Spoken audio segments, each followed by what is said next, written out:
Thanks to Time Life, I spent the weekend with Richard Pryor.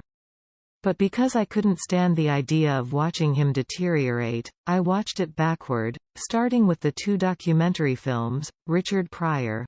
Omit the Logic and I Am Richard Pryor and his final live performances from the 1990s. From there, I worked my way back through his autobiographical feature film, JoJo Dancer, Your Life is Calling, 1986, his 4 concert films, 1971's Live and Smokin', 1979's Live in Concert, 1982's Live on the Sunset Strip, and 1983's Here and Now, and then sampled Pryor's very early appearances on The Merv Griffin Show, along with his career-high appearances with Johnny Carson. Hell, I even watched one of the 5 episodes of his Saturday morning children's show Pryor's Place, 1984, which are included, along with all 4 episodes of The Richard Pryor Show, 1977, and the blockbuster TV special that preceded it. The highlight, of course, is Richard Pryor, Live in Concert, 1979, which is and always will be the greatest single performance of stand-up comedy ever captured on film.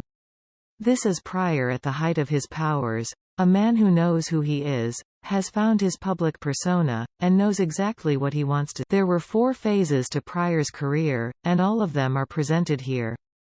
You have the early phase, where he's trying to be Bill Cosby, a clean and safe comedian.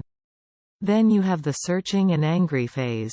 Then you have the zenith phase, where he's still plenty angry but also charming and vulnerable. Then there's the inevitable loss of his edge and tragic fade with. You can see Pryor's early phase in his Merv Griffin appearances, which are all incredibly entertaining. Pryor was in his 20s then and it was all already there, primarily the blazing intelligence that made him the perfect talk show guest.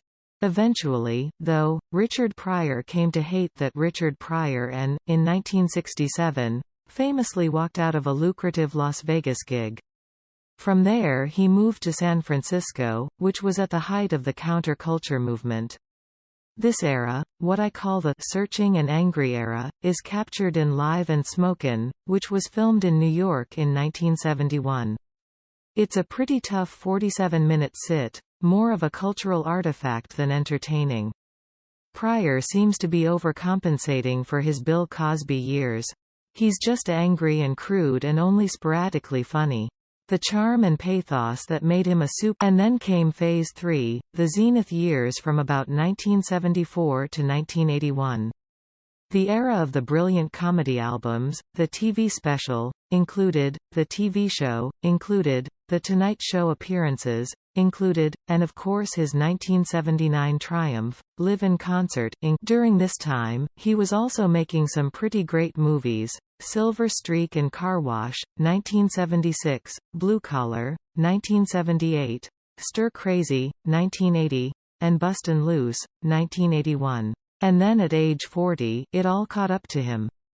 The drugs, the drinking, the womanizing, and his heart-wrenching suicide attempt where he lit himself on fire. At the time of the suicide attempt, he had already filmed Stir Crazy and Bustin' Loose. Unfortunately, after that, with the exception of the underappreciated Some Kind of Hero, 1982, the rest of his film career would be filled with a lot of embarrassments.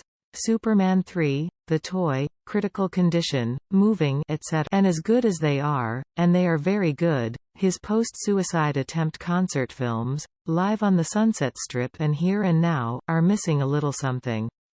These films are still hilarious and well worth your time, are far funnier and more insightful than anything playing on Netflix today. But we mellow as we get older and that's just a fact of life. The truth is that even a diminished Richard Pryor, even that mid-90s Richard Pryor in a wheelchair losing his speaking voice to MS, is hilarious as 100 times braver and more truthful than today's neutered, woke, and corporatized comedic class. You see, nobody told Richard Pryor what to do or what to say, and that's what I loved about him. One day he's slashing away at God and Whitey, and the next he's at a Hollywood Bowl gay rights fundraiser letting the hypocrites have it.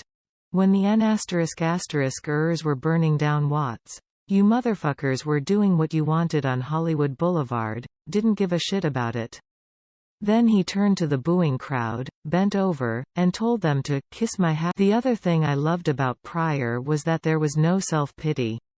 Today, our celebutard class milk their trauma, for all it's worth, going so far as to invent it. Not Pryor. Despite a horrific childhood, he didn't want pity. He wanted only understanding and for us to see the humanity in street people. Pryor's fourth, seventh, and final wife, and now widow, Jennifer Lee Pryor, offers a lot of insights of her own.